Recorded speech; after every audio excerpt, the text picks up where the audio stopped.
This video will show you how to find your chat history in your Google AI mode. Good. So when you search something here, sometimes you use the AI mode, you proceed by tapping on show more, and later you try to enter something here. And sometimes too, you just tap on this AI mode to, move to your AI mode and then continue chatting with it, right? When you close your browser or you reload the page, you don't find your chat anymore. Sometimes your chat can be interesting, but then you just can't find it.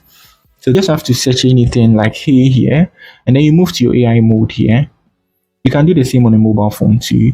And now you bring your cursor here. You see the section here. If you're using a mobile phone, just slide that section, tap on this here. Good. And you see your history here. Good. So these are some of the things I've been doing here with the AI mode. Good. So when you tap on this here, it's going to load the chat just like Gemini, and you continue with where you left off. So that's it on how you find your chat history in Google AI mode when you're on your browser. Simple and easy. Peace.